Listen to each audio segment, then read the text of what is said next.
I've walked through fire with shadows on my heels. Scars turned to stories that taught me to feel. Lost in the silence, found in the flame. Now wear my battle cry without shame. This isn't the end, it's where I begin. A soul that remembers the fire within. Welcome back to another episode of A Warrior Spirit, brought to you by Praxis 33. I'm your host, Daryl Snow. Let's dive in. Hey, as a transformational coach and personal consultant, I have the fortune to run in the same circles as some very high quality people. But the beauty of what I do on this show is to learn about the person behind the title. And I get to share those stories with you, my audience. And today I have the pleasure of speaking with April Henheffer. April is a growth focused fractional CMO for online educational companies doing $2 to $5 million annually. But April isn't a coach. She doesn't hand out advice. She takes ownership of marketing outcomes so the founder can breathe. And when she's not leading high performance marketing teams, you'll find her climbing palm trees, chasing the next patch of shade, easy for me to say, and scouting out trendy cafes. So, April, I appreciate you joining me and welcome to the show. Daryl, it is such a pleasure. Thank you for having me on. I am so excited to be here. I am looking so forward to this. And as I said, you are a very high powered individual. And I always love learning from people like you. What got you into fractional? First off, explain what a fractional CMO is, because hadn't really heard of that term. And what got you into being such a high powered individual working with businesses? Yeah, of course. Okay, so there's a lot of places we could go just based off of that single question. But what a fractional CMO is CMO being Chief Marketing Officer. So I am a C-suite executive that comes into, again, online education companies that are typically doing between 2 to 5 mil in annual recurring revenue. What that means is I come in and in a nutshell, we could say that I babysit marketers. I spend my days babysitting marketers. But the problem I typically solve for clients is reducing founder dependency. And so, like, I don't know if this lands for you or not. I'm going to assume that it does. But you can have founder dependent bottlenecks across smaller organizations. And so I'll come in and bring a level of leadership, strategy, and rigor to the marketing department to reduce some of the pressure on the CEO so they can go do other things that they need to and not have to worry about their marketing crumbling. What I love about your bio, if you will, is that you don't call yourself a coach. You No. don't hand out advice. You just come in and you take ownership of the marketing and implement the deals, that are going to best suit the company. But what really impresses me, you're extremely young for someone doing such high powered work. Um, so where, and I know you're currently in Mexico, but I believe you were born in Canada? Yeah, you're absolutely right. So actually, I am in Canada right now. Typically, I'm in Mexico. Okay. I've been nomadic. I've traveled since 2011. I've lived in Mexico for the last 3 years, so that puts it 2022. I think I got down there. And I am currently in Canada doing some business restructuring, which I'm very, very excited about, and also working on my Mexican residency. So we'll hang out down there for as long as they let me. So you're going to be a dual resident, Canadian and in Mexican citizenship? No, so I'm keeping my Canadian citizenship. I'm relinquishing my Canadian residency, and Oh, then I am getting residency in Mexico. okay. Well, Mexico is warmer, so I don't blame you. Yeah, it's good. It's good. What was life like growing up in Canada? I mean, I want to say it's typical, but I caught myself, and so typical is just like what you're used to. I was born and raised in Saskatchewan, so very conservative, very like rural. In I don't know, like pull up a map or whatever, but it's a very large landmass. Growing up, there's about 1 million people living in it. I grew up in a town of about 20,000. And so all like very safe, very conservative, but cannot say that I lived a very exciting life growing up, lots of like farms, lots of summer camps, that kind of thing. So And it did wasn't really in, oh, I'm sorry, go, go, no, go. no, no, you're fine. I was just wondering, did you have siblings that were enjoying this rural life with you, or was it just you? Yeah, absolutely. I am the oldest of three. I've got two younger sisters. Oh, that's a house full. Yeah. Having raised some daughters myself, I understand that. But in Canada, I mean, I look at Arizona where I live, and Okay, just yeah, yeah, the yeah. just the Phoenix area alone has 1 million people. So to say Yeah, our entire landmass had a million people, yeah. it puts it in perspective for me. But so, how does a young April avoid getting in trouble? Because I grew up in Iowa, so I know what rural life is like. My hometown True, had yeah. 7,000 people in the winter and about 15,000 in the summer when people would come enjoy the lake and whatever. So, how did a young April avoid the pitfalls of rural life, getting in trouble, partying, doing all that stuff? Or did you? I mean, I was very introverted. I wasn't super interested in partying. I wasn't super interested in like hanging out with a lot of people. I had a very tight-knit social circle that I was just very happy in and was very disinterested in most other things or most other people. And so it wasn't like it never crossed my mind to get into trouble. In Saskatchewan, where I grew up, there were things called like bush parties. And so you would just go out into like a farmer's field or like the edge of a forest, and not really a forest, right? Just like some trees, and just like have a bonfire and have some drinks. And just like that was not something that ever struck my interest. Yeah, it's the same.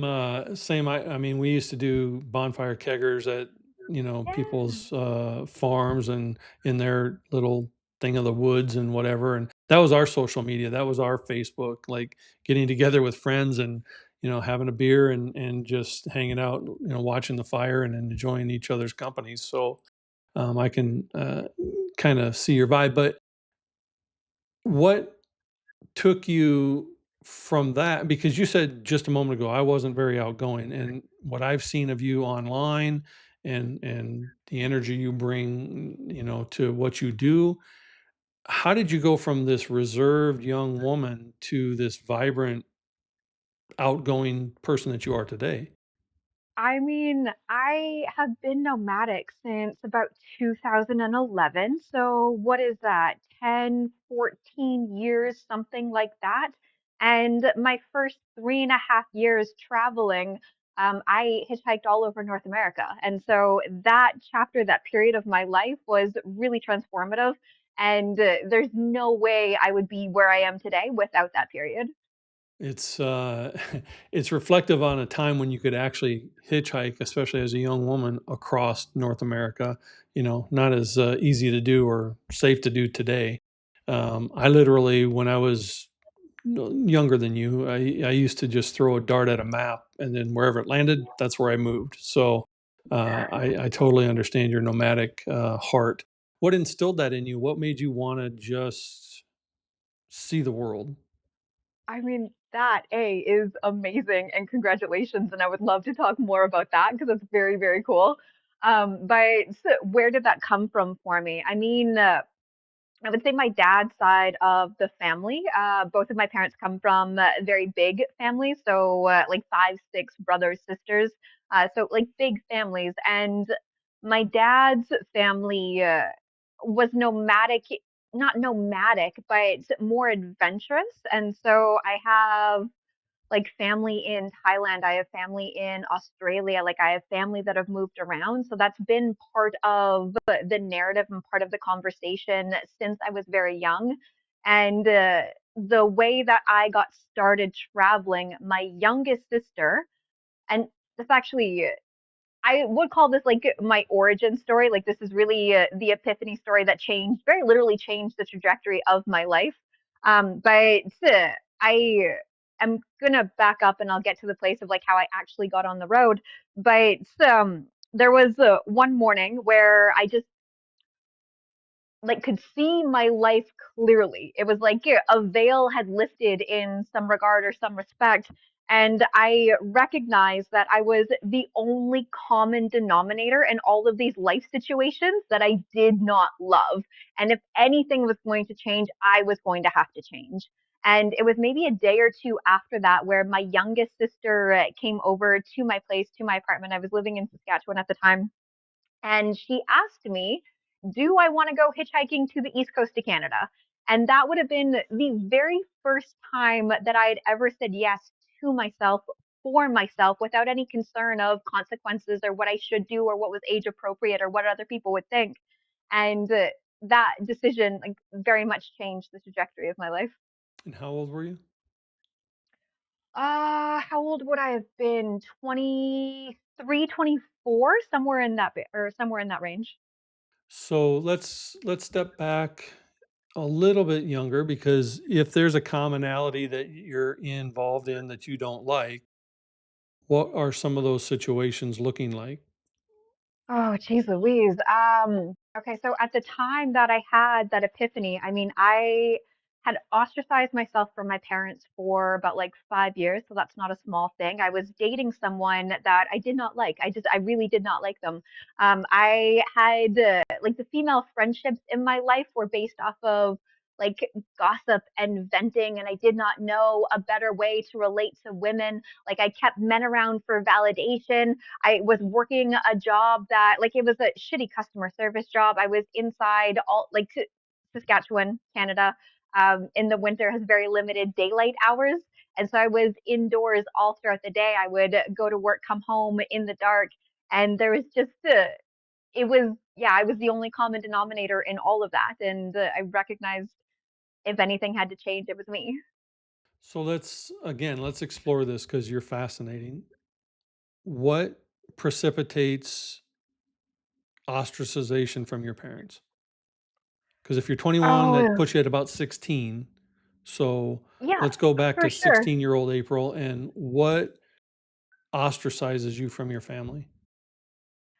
There was some rather like dramatic things that happened between my parents and my younger sisters, my middle sister specifically. And it just caused a really strong rift in my family. Like, yeah, being the eldest, I always took like a level of protection over my younger sisters.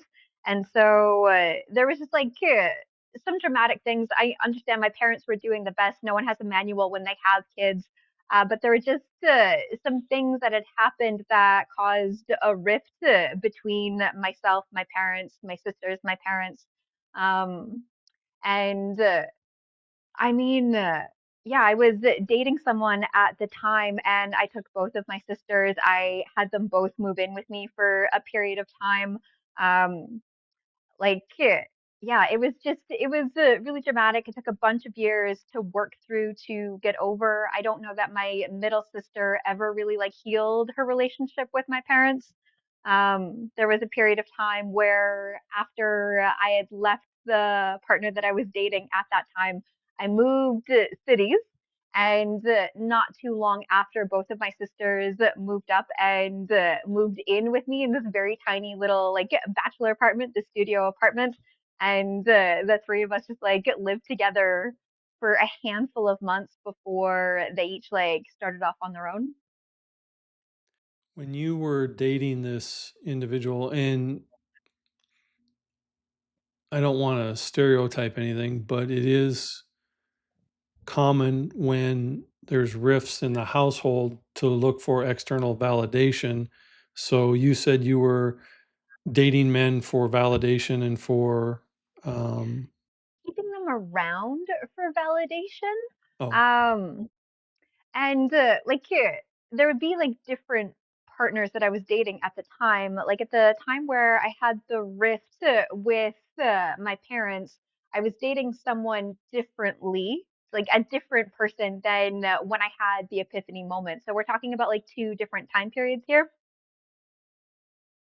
But actually, just recently, after 15 maybe plus years, 17, probably pushing 20 years, I very randomly, very unexpectedly ran into the man that I was dating back during high school and just saw like a drastically different life like flash across my eyes.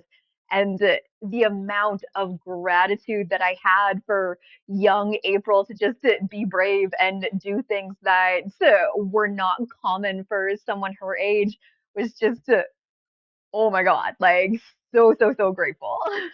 You actually lived the Garth Brooks song "Unanswered Prayers," like, ran into my high school flame and nothing to say, right? Sometimes you thank God for unanswered prayers. At what point did you go to college? I'm presuming that you went to university or college? No? Did not. No, Oh. I took one summer semester of university in Saskatchewan. And by the end, there's a typical like moment that happened while I was taking classes. I took sociology and religious studies. Those were the two summer classes that I had taken. And there was a midterm that we were just finishing and reviewing in class. And this just like blew my mind. This blew my mind. The professor, this would have been sociology. We were talking about different midterm answers, and he was referencing a specific student that got the first letter of an answer correct, and he marked it like he gave them points for that. He gave them like he just marked it correct. Yes, I understand what you're trying to say, even though it was the first letter of the answer.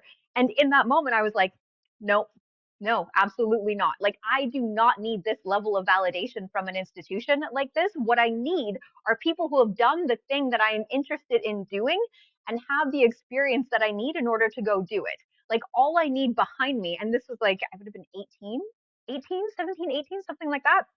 Like, all I need behind me are the results and the experience of what I am doing, not a piece of paper that validates and says that I can do what I can do. If I can do it, then the world is going to believe me. That is such high level thinking for an 18-year-old. It's amazing because we are indoctrinated with go to school, get a Mm, degree, get a family, blah blah blah, blah blah blah. And to know just in your entire being, this is not for me and I do not yeah. need it to be successful is such a high level thought process. Major kudos and respect to you. So, how does someone, especially in a world, so I'll tell you, I'll share a little here briefly. Please. I didn't get my bachelor's degree till I was 35. And I didn't Okay. get my bachelor's degree because I was in sales and I was in marketing and I was doing my thing and had built a couple businesses. But I wanted to be in the corporate world for, you know, security, which is Sure. bullshit in and of itself. However, I got tired of these interviews liking my experience, but because I didn't have a piece of paper, wouldn't Mm, hire. sure, sure. So I randomly one day woke up and I was working for a trade school here in the valley, Collins College Art School. And I just woke up on my couch one day. I had just bought my home. I had moved in and had just this epiphany like, I'm going to go back to school and get my degree just to shut these people up. And I really like where I'm working. I'll just get an art degree, like a visual communications bachelor in visual. Mm, Now, I had never, I could barely draw a stick man with a ruler. So art school was, but I got enrolled in school and I finished third in my class, not because I was that great, but because I outworked all these young kids who were coming in with all this sure. Yeah. talent and all this Yeah. experience, but they wouldn't do the work. Yeah. And so I outworked them and, was finished third in my class. Well, fast forward, not that this is my story, but not yours, but it kind of relates. I didn't get my master's degree till I was 50. Mm, And I again thought, eh. I kind of like the university that I'm currently working in. I'll get a master's in psychology. Now, I had no purpose to use the master's. I had no Sure. reason to, other than the fact that I love the human brain and how it works. So then I got my Yeah. master's. But when I'm raising my children, I'm like, if you're not college material, don't go to college. If you're trade school Mm, material, go to trade school. If you're yeah, yeah, work, go to work. But you don't yeah. need that piece of paper. So for an 18-year-old to come to that conclusion on her own is deeply insightful. So, how did you, without that piece of paper in a dominated world by paper, break into being someone who can m- speak with $2 and $5 million CEOs about their business? I mean, yeah, that is a fun story. So, if we like keep going down or through that timeline, I mean, when my youngest sister came to me and was like, "Do you want to go to the East Coast of Canada?" And I was like, "Yes, this is exactly what I want to do." And I don't know if I can curse. If I can't, please just beat me out. But I was Oh, like, "Fuck yes, this is yes, absolutely what I want to do." we're adults. And so we did that, and we came back, and this will like tie to how I got to where I am. So I'm just gonna take you on a bit of a journey right now. I hope that's Please. okay. Yes, that's what we're here for. But we traveled through the east coast of Canada, came back to Saskatchewan, lived with a family friend for a handful of months while we both saved up some money. We bought a van the day that we left. And so I spent 3.5 years hitchhiking all over North America. And that chapter of my life, that period of my life, I had a mentor, very hippie mentor who taught conscious communication, conscious values. And I basically used that 3.5 year period of my life as a petri dish and explored and subsequently found a way to interact with the world that did not hurt me and did not hurt other people, and as often as humanly possible, left both parties better for that interaction. And so it was when I was in Northern California with a girlfriend, and she had just picked up and came back from India, I believe she was. We had gone to a festival in Virginia together and then hitchhiked across the United States, landed in California, loved the vibe of California, so decided to stay. And her experience traveling before me and then after me and a handful of other things had told me that the skill that I had developed could be valuable for other people. So here I was in the backcountry of Northern California, and I decided I'm going to learn how to build businesses. I'm going to learn how to build businesses online and hired my first business coach without ever talking to her. Just went through a checkout. It was probably a 2K program. It wouldn't have been that expensive, but poured everything, everything I had into developing that skill set. And so started with a conflict resolution practice. And after I had about 20K invested into that skill set, I like into learning how to build online businesses. After I had about 20K invested into that, I had a little side hustle that did a combination of design, tech, and marketing. And after about 6 months of that side hustle, I had made more than in my previous year of doing conflict resolution. So my business coach at the time was like, April, you need to pivot. And I was like, I need to pivot. And that, me being a freelancer doing a combination of design, tech, and marketing, would have been the very, very earliest iteration of what I do now. And so a decade later, $350,000 and counting invested into my skill set, here I am. You talk about the investment into yourself a lot, and I think that's a part that a lot of people, especially entrepreneurs, miss. Like you really have to invest in yourself to develop your skill set to be of Hmm. value to others. And when Yeah. I was teaching small business entrepreneurship at the community college, you'd have these individuals who would come in, adult individuals trying to transition out of their 9 to 5 to be an entrepreneur. And they would hate, like you talking about swearing, they would hate the 4-letter word work. Like, Sure. if you, and I told a Yeah. lot of them, like, if you went to a 9 to 5 and gave the effort that you're giving to yourself, you'd be fired. Yeah. Like, you have to go to work and you have Yeah. to educate yourself and train yourself and invest in yourself. People look at it as a cost, but look, I've never met you until today. We've been friends online for a little bit, but I would venture to say that if you invested triple digits into yourself, you've more than earned that back Oh, yeah, by because far.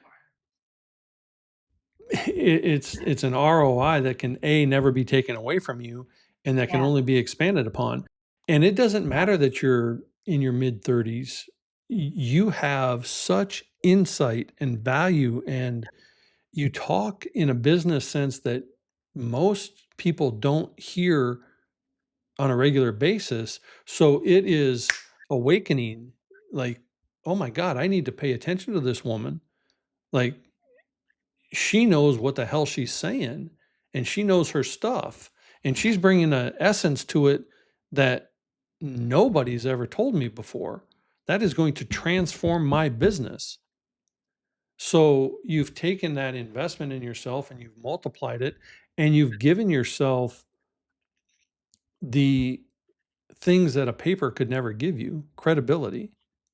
Like, yeah, Yeah. okay, you have a degree, but what do you what's it mean? You are giving real life credibility to what you do. And something in you, and I go back to the psychology of the brain, something in you is innately attuned to being better and helping others be better. Where do you think that comes from in you? Oh, geez. Um, I mean, Daryl, I don't know that anyone has ever asked me that question before, so if I stumble around for a second, please Hey, we forgive got me. an hour. You go do what you need to. I mean, where did that come from? Oh, I don't know that I have like a solid or strong answer. It is just something that I can recognize has always been there, even from like my youngest, my earliest versions. Like I remember within my friend circle in grade school, like I was the one that people were coming to mediate, to solve problems, to help navigate things that they didn't know how to navigate. Like yeah, that was just consistently something that was happening consistently. And I recognized,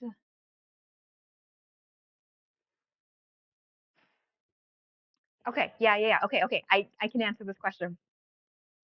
So my motivation to hitchhike, one of my motivations, was to live a life that was honest and was free. And there were multiple experiences that I had throughout like that 3.5 year time span, that showed me the value in it. And being able to live my life like that for such an extended period of time and consistently be safe and be okay. Like hitchhiking is where I learned to trust the world. My business development was where I learned to trust myself.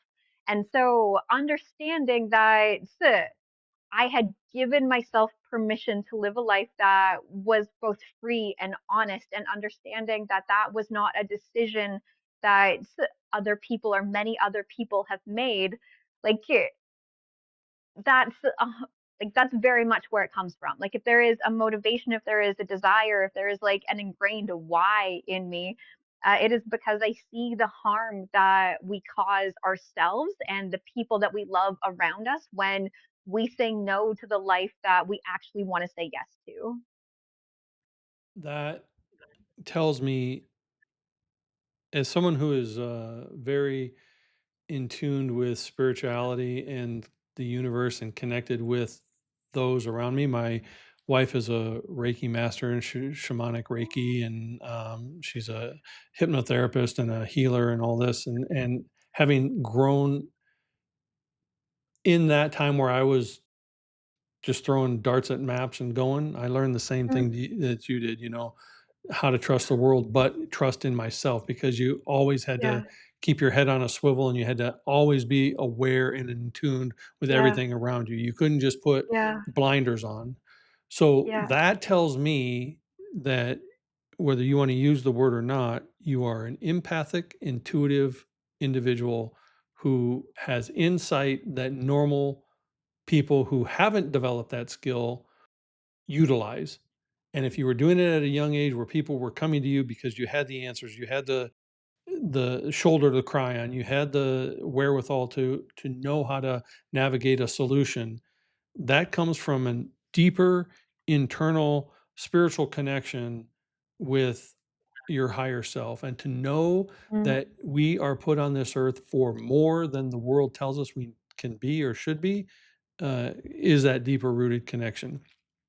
So you may not come out and say it in that fashion, but I can see that as a pathway that you've lived. Does that make any sense to you? I mean, Daryl, I am flattered. I'm so flattered. Thank you so much. Um, yeah, I would say it makes sense. It lands. Yeah, absolutely. Is it Myers-Briggs, the personality like matrix, INFP, whatever? Yeah, it's one of There them. is both like intuitive, empathic for myself in that profile. So yeah, I would say you're at least relatively accurate. In the ballpark. That's all I can ask for someone I've met for a half hour. So, uh, where would you say the April of today differs from the April of age 21 that was hitchhiking across America? Oh, geez. I mean, like I think about what I was able to do in my 20s, and just like so like proud and impressed with myself, and like how am I different? I mean, I am drastically different. If we take into consideration where I started, like I was a broke ass hitchhiker. I don't know if you know what like rainbow gatherings are, but I have been to a number of rainbow gatherings in my life where you don't trade money, you barter, and you exist through like the generosity of the world. And for a number of years, I was like, I did not think that I needed money. And then I got to a point and I was like, I can see my life if I continue down this path. And I think I've been broke long enough in my life. Let's see what it is like to have money. Let's see what that is like. And like I would say that's probably one of the biggest distinctions or one of the biggest catalysts that have helped to shape myself and my direction. Just understanding that money is a tool and that there is value in it, and creating or keeping a victim mentality around it was not serving me in my life. And so let us do something about it because we're the only one who can. And flow, I mean, everything's energy, so it just flows. Of course. Whether, if you put a roadblock on it, it's going to stop the flow, and if you don't. And Yeah. I always am amazed at these people who talk about, oh, money is the root of all evil. No, the Yeah. the worship of money is the root of all evil. But I don't care how generous your heart is and how giving you are. If I want to Yeah. go into McDonald's and buy everybody a hamburger, I can't freaking do it just because I'm a nice guy. I have to do it with Yeah. the currency of trade, which is money. Like if Yeah. McDonald's was willing to barter with me, great, but they're not. They want money. So I have to have money to offer my generosity to those Yeah. around me, you know? So you have to, you have to, you have to at least desire to be helpful, which means that you have to have some money. Yeah. Like you Yeah. traveled around for Absolutely. 3 years, you hitchhiked for 3 years. The Three and people a half. who Yeah. helped you, the people who took you in, the people who gave you a ride or shelter or food, whatever, they couldn't have done it if they didn't have Yeah. something of value to do that with. Yeah. So, 100%. yeah. And which do you like better, the broke ass you or the more wealthier you? Oh, definitely this version of me. Definitely this version of me by far. Yeah. The bohemian life is good for a moment, but Yeah. yeah. I think Um, there's definitely value understanding both sides, but I would always and forever choose the version that has the resources that she needs. Excellent. Now, as a bohemian at heart and someone who just loves the world and travel, where have you not been that you really are putting on your life list? And I learned this from someone we're Oh. both connected to. She stopped calling it a bucket list and a life list. Where would be that place on your life list? There's two places that come up immediately. I would really love to see Easter Island. That has been something that I have wanted to see since I was young and have just never really prioritized it, so it hasn't happened. And I haven't done Europe, and so that's Mm. definitely something that I am curious to go like spend more time or spend some time in. You in Europe, I can see you just backpacking everywhere. I took my wife to Lisbon and Madrid last year Yeah. for our 10-year anniversary, and I can totally picture you just backpacking and seeing it all. It's right up your alley. Yeah. I actually have a girlfriend who lives in Lisbon, so I love hearing that you were there because I know like a tiny little bit about it. Oh, my wife's Portuguese, so it was like going back home for her. Oh, So, um, Abby. are you familiar with the Azores? They're No, tell me. Well, they're a Portuguese island off the coast of the US, about 500 miles from Boston. So they're out in the Okay. mid-Atlantic, and that's the island that she was born on, and then they moved to Boston when she was 3. But her island, or her part of the island, I should say, in her little village, they didn't even have electricity until it was 1970s. So when she left as a young child, they still didn't have electricity in her little part. I mean, the island did, but they were too poor to be in that part. But yeah, so yeah, Wow. very, Oh. very poor area. But yeah, so she would spend summers in Lisbon and whatever. So yeah, you would definitely love it. Go see your girlfriend. No, I will. I mean, that is wild to think about. Wild to think about. Yeah, think of a I mean, you living in your, rainbow nomadic life. Imagine not Imagine going from that and then going to, like, an American grocery store for the very first Oh time. yeah. Yeah. Like, vastly Yeah. different. Definitely some culture shock for sure. So, where's your favorite place that not we're not gonna count Mexico because obviously that's really to your heart or you wouldn't be doing, the Yeah. resident thing. Take Mexico Yeah. out of it. Where's your favorite travel spot that you've been to? Oh, I really love Southeast Asia. Like Mm, Bali definitely has a place in my heart, and I would say Turkey. Like mm. definitely the two of them are up there. They're very different. I mean, I picture Yeah. Turkey and I picture it's like, that's 2 very different worlds. Okay. Yeah. And are you still relatively close with your sisters now? Are they traveling still with you, or are they still in Canada? Where are they at? No, they're both in Canada. Because the business that I built, I've been able to sustain my travel for far longer, and so both of them are in Canada after their own adventures. They both lived in Australia for a year. My one sister lived there for a couple years. They both spent a bunch of time in Japan, but they are both in Canada and are in BC, so they're on the West Coast. That's nice that your whole family or your sibling family got the travel, nomadic bug Yeah. and got to see the world and do all that things. Have Yeah. you have you resolved the issues with your parents? Oh yeah, of course. Yeah, absolutely. Um, It was really like my youngest sister's doing. She got to a place just in her own journey where she was tired of the distance between them, and so started doing work on her relationship with them, which opened the door for me to like do some work on my relationship with them. So we are substantially better, substantially. That's good to hear.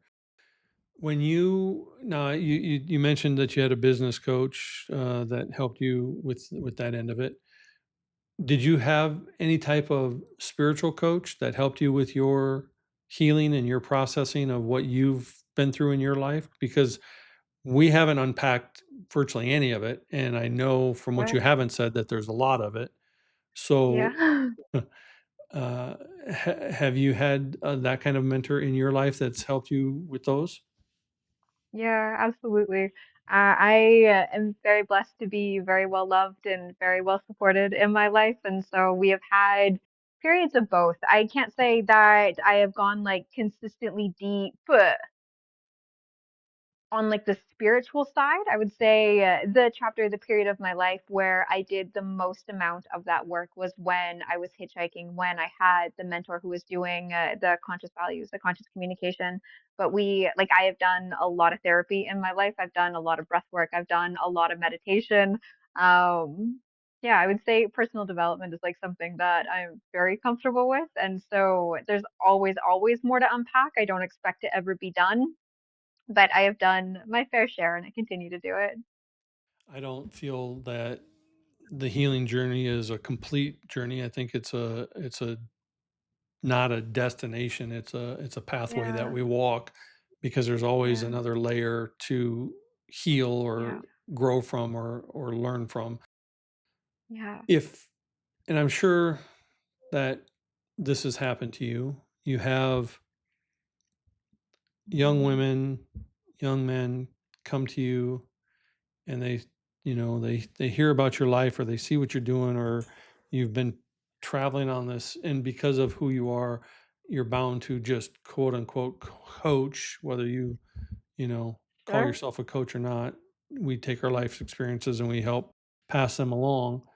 So when these younger people who are slightly behind you in the pathway or even age doesn't matter, just someone who's not as far on their journey as you are, when they come to you and they say, April, I see where you are and I see where I am. How do I bridge that gap? How do I Oh, get yeah. there? How do I transform my life so that I can give myself better because I deserve better? What do you tell those folks? I actually, Daryl, like you're spot on, and I am really impressed with like your ability to just dive into something and really just, yeah, it's remarkable. I don't know if I could do a better job to describe it, but to acknowledge that because I think it's a really special skill and gift that you have that is important.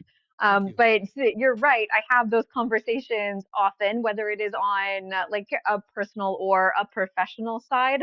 Um, I would say the conversations more so happen on a professional side. Um, but if it's a personal side, I think that is more so what you were pointing to. So correct me if I'm mistaken. No, either. I don't, your advice is your advice. You have, and I say this a lot. They don't pay me to be Willy Wonka, so I'm not sugarcoating anything, and I don't blow smoke. So when I say these things, it's heartfelt and felt out of genuine. Our business, yours and I's, is filled Yeah, with sharks and charlatans. There's a yeah, lot of crap out there. yeah, So yeah, when I come in contact with people who aren't that, it's very visible and very recognizable, which is why I mm, said in the opening, I get to be around some very high quality people, and what I love to do is learn more than what that title is, you know? sure. So when I say these things to you, they are said from my own intuition and heartfelt of what I see in you. So I don't care if we talk about it business or personal, they kind of intertwine most of the time when you're good at what you do. What do you tell these people? Yeah, of course. On the personal side, I mean, if there's someone who is just starting out, like on their journey, wherever they are, like I always try to encourage traits of resilience, persistence, tenacity. Like the only way you're going to lose is by quitting, and so just stay with it. And the higher your pain tolerance, the more willing you are to wade through shit to get to where you want to go. It's like you're gonna get there, and you are fundamentally worth the work. And so just keep at it and keep doing it. It's gonna be uncomfortable. It's gonna be hard. Like if this was easy, then everybody would do it. But like fundamentally, you are worth the work that it takes to get you to where you want to be. And so continue to say yes to yourself. What if they say, "But I don't know how," April? I mean, you make it sound easy. That's great, but what does that really take? Mm, yeah. So who really knows how? Like when they first start, who really knows how? None of us. I We mean, don't. looking back on when I first started, I made it substantially harder on myself than what I needed to. But that doesn't matter. That is not the point. Like, if we're talking about career development, if we're talking about business development, like you are either going to learn or you're going to earn, and both are valuable, like both are a win. And so it doesn't matter where you start, it doesn't matter how you start. The important thing is to start. And so if you don't know where or how, start with the best idea that you have. Like follow the level of curiosity that you have in yourself. Like where are you being pulled, and see what blossoms from it. And on a personal side, because that's really great advice for a business. Do you think same thing applies to the personal? Yeah, 100%. Like when I started hitchhiking, I didn't imagine that I was going to end up here. Like I went on a whim because it felt right. Like the decisions that I make in my life are because I understand like right and wrong, good and bad are just code for I like this, I don't like this. And so what decision feels good? What decision do you like, and do that? Because of course you can change your mind, but I started hitchhiking because I wanted to, because I liked it, because it felt like a good decision. I started a conflict resolution business because it felt like a good decision. There's no like right or wrong way, whether we're talking personally or professionally. There's ways that are going to cost you more or ways that are going to take more time. But again, you're going to learn or you're going to earn, and the experience is going to be something that you can take and add value to someone else and create shortcuts for them. And so there's really like no wrong way to go about it. Just don't hurt people. We do complicate it more than it needs to be. That is pretty basic. Like, do what feels right, but don't hurt people. Like, that's Yeah. not a difficult concept. We make it more difficult. I will say that you have said a very important thing that just kind of got skated over, and I want to make sure that it's emphasized. Learning the art of the pivot. Don't Mm, continue down a road just because you've spent time or money down that road. sure. If it Yeah. no longer serves you or where you currently want to be, pivot, get off of it, Yeah. do something Yeah. else. You don't have to be a slave to that decision forever. Yeah. Yeah. Are there some 100%. decisions that you made that you wish you'd have pivoted off of sooner? Uh, Realistically, no, because any kind of decision that I would go back and change would influence or alter where I am. And I am very stoked about where I am. I am very stoked about where I am going. As excited and grateful as I have been for the last decade, I am even more excited about the decade in front of me. And so, no, I would say I am very grateful for the choices that I have made. I love the again, you're attuned to how life is supposed to work, and Mm, we, you know, I realized that I would have never married my first wife if I would have been more healed when I met her, sure. because I would never even married her. I Yep. wouldn't have even dated her, let alone married her. But out of that, I got my stepdaughter. She was 2 when I came into the relationship. She's Yeah. still my daughter today, 25 years later. And Yeah. if I hadn't done the bad, I wouldn't have gotten the good. And so if Yeah. I go back and say, well, fuck, I wish I would have Yeah. never married her. Well, then I'm saying I wish I would have never had this child. And Yeah. that I can't do. So, Yeah. you have to take the good with the bad, but you just got to Yeah. learn to pivot, right? So what's got you stoked about the future? I know you mentioned that your new business and where you're going. What's got you pumped about that? Oh, I mean, if this is something that I would have done, realized, learned a decade ago, the amount of cash that I would have saved. Ooh, it's a little bit heartbreaking, but it's okay because it's all a learning journey. But I am making some business restructuring moves that I am very, very excited about that will allow me to drastically, dramatically reduce my tax burden. And so I'm very, very excited about that. As a Canadian citizen, I have recently bought my first US based LLC. And so learning about that and what I can do with that, especially as a foreign international, has been really thrilling, really exciting. That in combination with the kind of business that I have built and leaving the Canadian or tax system and protecting myself against being taxed as a Mexican resident. I mean, it is really, yeah, it's very thrilling. By the time I am done all of this restructure, like I will have a business that generates me a very healthy profit with very high margins, with drastically reduced like client responsibility than what I have had in the past. And actually, that's not 100% true. My client responsibility has only increased with time, but the amount of clients that I am accountable to has decreased. And so that still frees up my time, gives me more time. And it's just, it's a good life. It's just a good life. I hope many others get to experience the same kind of, because you beam with joy and you exude high energy, and that's so refreshing in today's world. So Mm. that leads me to the question. You're still relatively young, so this is futuristic. But what do you want the legacy of April Henheffer to be? Oh, geez, Daryl, I don't know if I have an answer for a legacy question. That was not what I was expecting. But what I can like comfortably say is like the next milestone that I have my sights set on for my career.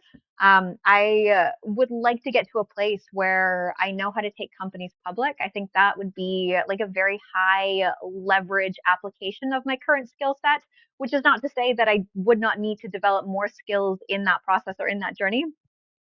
But for myself, like the next big milestone that I have my eyes on is taking companies public. Even if I only do it like once in my career, sure, fine, whatever. But if I could do it a handful of times, that would be very thrilling, very exciting. And in learning more about US based business structures, there are some really exciting things that I am toying with. I don't think I'll be in a place to move on them soon. Um, Realistically, I would say within the next 12 months, but there are opportunities in front of me to start building a portfolio of like more passive based businesses. My current business is very active. And so there are definitely opportunities in the relatively near future, we can say, where I'll be able to start building like more passive based revenue. So I'm very excited about that as well. And on a personal level, what do you want to be remembered for? What do I want to be remembered for as a personal level? Oh, there is very much like something inside of me that says that I could make a wider difference in people's lives if I were to get on stages and start talking more widely about some of the experiences that I've had in my life. And so I would say if I can leave a greater impact, it would be to give people permission to live a life that is honest to them. And I have an open door for you when you want to go deeper with those messages to come back here and share some of them, because I think it's going to change lives in ways that you can't even imagine right now. And that's going to lead me to my final question to you. What Okay. does a warrior spirit or having a warrior spirit mean to April? Well, I lied to Oh, you. That's not my final question. I'm gonna ask you about one that's a thing, good one though. but I'm gonna give you a chance to think about it now that I screwed that up. So I want you to talk about this for just a minute. Fractional CMO for online educational companies. Is Yeah. this the what's the name of your company? Is this the name of your company? What's the No. So my company name is CMO Atlas. okay? And but this is what you do for them, right? Yes. Yeah. 100%. Yes. Okay. I just wanted to make sure that I got that up before we got you back to answering. What does a warrior spirit mean to April? I mean, like what happens in my body just as you asked that question is like the ability and the belief in yourself, like the level of self-trust, bravery, the level of courage required to like forge a path for yourself, to find something, to go down like the path that is less chosen, less walked, and see what sort of gems it has for you. Like that's in my mind is the warrior's path, is doing a path that is less typical. And you certainly have embodied that. So I appreciate you taking time out of your journey to come share it with me and my audience. And forever, if there's anything you need, just a phone call away. So thank you for doing this. Yeah, Daryl, it was a pleasure. I can't say that I've had more fun on an interview and a conversation than this. And so I am extraordinarily grateful that you brought me on. So thank you so much for letting me share. And I look forward to part two when you're ready to share that deep stuff. Hey, Yay. okay, deal. Excited. And if you'd like to get a hold of April or connect with her, you can do so on her website, cmoatlas.com, or on her social platforms, Facebook and LinkedIn. And as always, thank you for joining us on this edition of A Warrior Spirit. We're now on all the major platforms as well as Roku via the Prospera TV app. So be sure to like or subscribe to catch all the episode. And as always, the journey is sacred, the warrior is you. So remember to be inspired, be empowered, and embrace the spirit of the warrior within. It's not just about the fight, it's how we rise from it.